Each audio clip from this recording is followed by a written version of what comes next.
What are y'all? This DJ Illmatic back once again, coming at you live and direct, straight from my crib, USA. Daily Operation, episode 25. Here to chop it up with you about all the goings on in the gaming world today.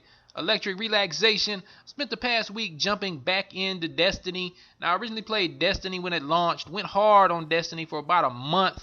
But being it came out in the fall and all the games that are released during the fall, I eventually moved away from it. Haven't played it since then. I thought about jumping back in a couple of times when the DLC was released. However, I was hesitant because I wasn't sure if all the people that had kept playing had pretty much passed me by. Everyone was such a higher level than me now on my friends list. I wasn't really sure if I could jump back in or if I would just be so far behind that I couldn't catch up. So what made me jump back in almost a year later? Well, I'm really interested in the Taken King expansion pack that launches in September. Now, I'm not interested in the Taken King primarily for anything that's contained in the expansion pack itself. I'm not interested in the story or the missions or the weapons. I'm more interested in Bungie's business plan for Destiny itself. They didn't go with the yearly release model of these big budget games. Instead, they are going to support Destiny with these DLCs and these expansion packs. Now, I'm not sure when. Some people say it's going to be a 2-year plan and that Destiny 2 will launch next fall. They haven't said that, so we're not sure exactly how long Destiny itself will stand alone while they continue to add more content to it. But I'm really interested in this strategy.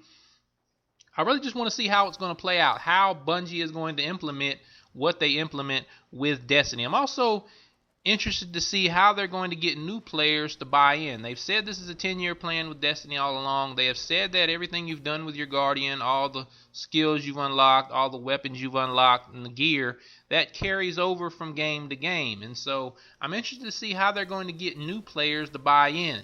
Like I said, I was hesitant to jump back into the DLC because people had passed me by. So how are you going to get someone who's never played Destiny to buy in once the Taken King is released and get all this content? How are you going to get someone who's never played Destiny at all to buy into Destiny 2 when everyone is so far ahead? And so how are you going to balance the strengths and the gear of these seasoned players with people coming in brand new? I don't have the answer to that. I haven't heard them tell me the answer either, but I am interested to see how it's going to play out. So I wanted to go ahead and play the DLC before the Taken King was released because I do plan on playing that. Jump back in, and I gotta say, I still love Destiny. I think Destiny is a very good game. Now, I know Destiny is very polarizing in the gaming community. You do have people that really enjoy Destiny. I have friends on both the PlayStation and Xbox side that play it religiously. They're playing it weekly, if not daily. But I also know a lot of people that do not like Destiny. They think it's a bad game. I do not agree with those people. I think Destiny is a very good game. I don't necessarily think it was a great game. I think there's some things they can do to improve it going into a sequel whenever that launches. But I do think it was a very good game that I had a whole lot of fun playing originally and that I've had a whole lot of fun playing this past week with friends. And that's kind of the key with Destiny. If you're going into Destiny as a single player experience, you're not going to have any fun with it. There's not a whole lot there to keep you coming back. The appeal to Destiny for me is joining with a fire team, joining with my friends and going around and killing people and chopping it up on the mic while we do that. That's the real draw of actually that social interaction. And so if you're trying to play it a single player, it's not going to be the same experience. Now, one of the big criticisms people have of Destiny is the lack of a story. And there is a story, but you have to do a whole lot of legwork to actually figure out what's going on. You unlock grimoire cards, and if you actually take the time to read all those cards, from what I understand, it tells a very good narrative. Unfortunately, first of all, the information you unlock is not in the game itself, but you have to go online, and then you have to do all that extra legwork in itself. Now, I haven't done it myself, so I can't speak to how well the story is how good the story is if you read the grimoire cards. I'm just going by what I've heard. But I do understand why there is not such a great story, or why Bungie didn't focus on the story with Destiny. And that's because the structure of the game itself doesn't lend itself to tell a really immersive story. And the reason being, for those who haven't played Destiny, you can jump around a lot. And so you may have only finished the first 3 story missions, but if you join a fire team with a couple of friends and they finished 8 or 9 story missions and they're the leader, they can go ahead and launch into a story mission that's way ahead of where you're at.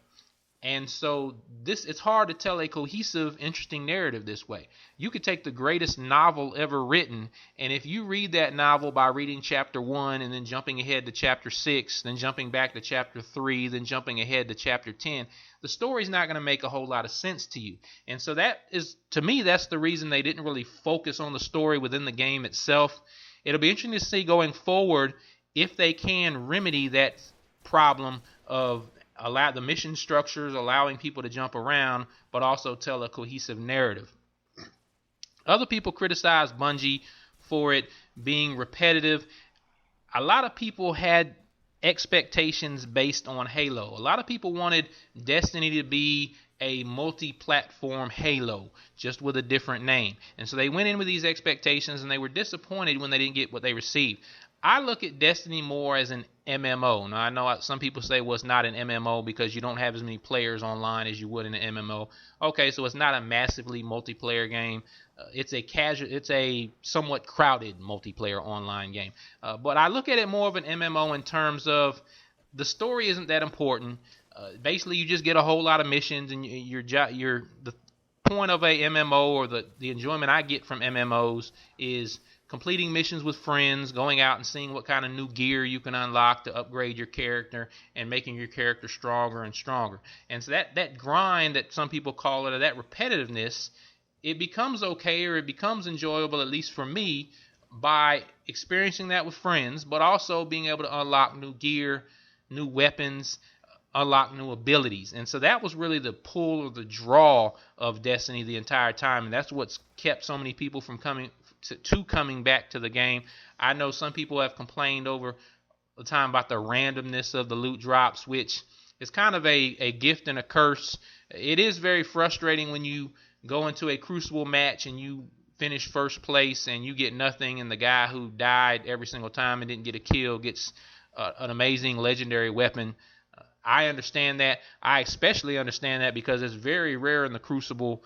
I can count it on one finger, maybe two, where I've actually finished in first place. And so when I've done that and not gotten anything, it does bother me. But also, the randomness also, you never know when you're going to get something. So there's always that anticipation. So like I said, I've really enjoyed jumping back into Destiny. I'm going to continue to play it. I haven't got a chance to check out the raids. Everyone says the raids are the best part of the game. I still haven't leveled up high enough. I want to level up a couple levels higher before I try one, but I'm definitely going to jump into one of those. Definitely looking forward to the Taken King, just to see what Bungie is going to do with Destiny going forward and how they're going to implement all of this. If you haven't checked out Destiny before, I'd probably advise you to wait till the Taken King launches. I believe you can get, once the Taken King launches, you can get a Destiny bundle that includes all the DLC and the Taken King for like $80, I believe it is. And so it'd probably be best to wait for that. But if you haven't jumped into Destiny yet and you have friends that play it online, I would definitely recommend it. If you're not someone who has people to play with online, then it probably is something you would pass up on. But I'm really enjoying Destiny. Really look forward to the Taken King. And real quick, fat shout to my man Cool and my man Number One on the video. They the ones in the fire team with me getting in there, and had to give them a shout real quick as well. Alright, buck 'em down. This is a segment of the show we buck down the foolishness and the ignorance in the gaming world today. And for this week, I'm going to put on my Dionne Warwick Psychic Hotline, Miss Cleo Fortune Teller hat, and I am going to peer into my crystal ball and look into the future. And in dealing with Metal Gear Solid 5, now some news broke recently, and it's really not big news, although people have made a big deal out of it. The final box art for Metal Gear Solid 5 was released, and Kojima Productions, Hideo Kojima's name, his name has been removed from the box entirely, and so there is no trace of him on the box. Now, I would assume his name and Kojima Productions is probably still all over in the game itself, but in terms of the box art, it has been removed from the game. And people have made a big deal about this. A lot of people think this just proves that this is a really messy breakup, and this is Konami being spiteful. I don't necessarily agree with that. Now, and I have no inside knowledge other than what I read on the internet like everyone else. And I'm assuming that this definitely has something to do with money, whether it was Kojima wanting more money to make the game, more money to put into the game, or not feeling he received enough money from Konami. I'd be willing to bet money that this boils down to money one way or the other. But I don't necessarily look at Konami as being spiteful. by taking Kojima's name off the box. I think what Konami is doing is they are setting themselves up to make another Metal Gear Solid game. Now, those of us who have grown up playing Metal Gear Solid, to us that's blasphemy. We cannot separate Kojima from Metal Gear. That is his baby. He birthed it. He raised it. And so you can't have Metal Gear without Kojima to us. But there's going to be a whole lot of people playing Metal Gear Solid 5 who are playing Metal Gear for the very first time. And so by removing that name from the box art, I think Konami is trying to distance themselves from Kojima Productions. That way, when they do put out another Metal Gear game, those people who are just first introduced with Metal Gear Solid 5, they don't have that association as strongly as they would if that branding was all over the ads and the box art as well.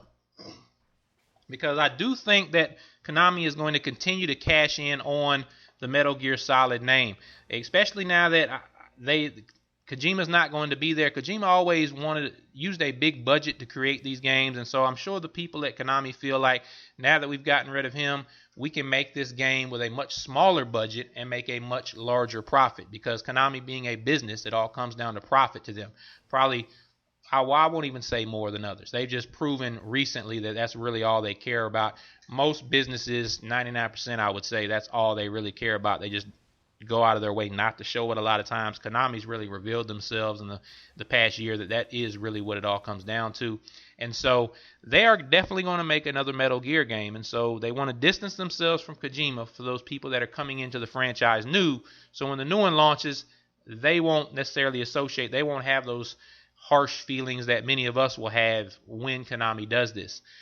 Another thing I think will happen going forward, and I wouldn't be surprised if we see this announcement in the very near future, but there are going to be people that worked with Kojima Productions that are going to jump ship and go back and work on the next Metal Gear game.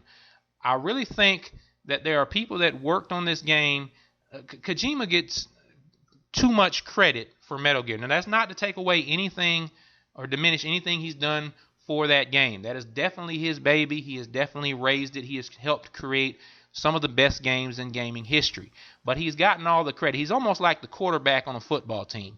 The quarterback on the football team always gets all the credit when they win and always gets all the blame when they lose. And there are other players behind the scenes that have worked just as hard as Kojima, if not harder in some instances, to create these masterpieces of games, and they get absolutely no credit. None of us, for the most part, know any of their names. All we know is Hideo Kojima.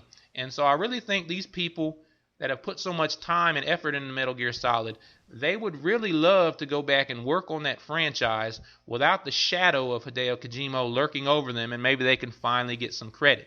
Like I said, I'm not blaming Hideo Kojima for not giving these people credit or saying it was his fault. He is just the marquee name, one of the marquee names in gaming, and so he was always given all of the credit. I think there are people that worked on this game who feel like they deserve just as much credit, who now that he is not going to be part of that project are really going to look forward to going back and working on that game, and maybe they can get some credit now. So I really, in the next couple of weeks or whenever the next Metal Gear Solid game is announced, I wouldn't be surprised if people that have worked on that game for years and years go back to Konami to work on that game again outside of the shadow of Hideo Kojima. Alright, that's all the time we got for this week's episode of Daily Operation. This has been DJ Illmatic, Daily Operation, episode 25. Once again, check us out at 8bitchimp.com for all that gaming flavor you savor, 8bitchimp.com. Also, check me out on iTunes if you just want the audio format. Hit me up on iTunes, search 8BitChimp, and you'll find Daily Operation on iTunes. Also, check me out at YouTube, DJ_Illmatic, and Twitch, DJ_Illmatic. Hit me up on both of those. I'm streaming almost daily on Twitch, so get at me at YouTube. Get at me on Twitch. Also, hit me up on Twitter, DJ Illmatic23. That's all together, no underscore, no space. Hit me up on one or all three of those joints, and I will get back to you. Once again, fat shout to my organized gamers family. This DJ Illmatic, Daily Operation, 8-Bit Chimp. We out, y'all. One.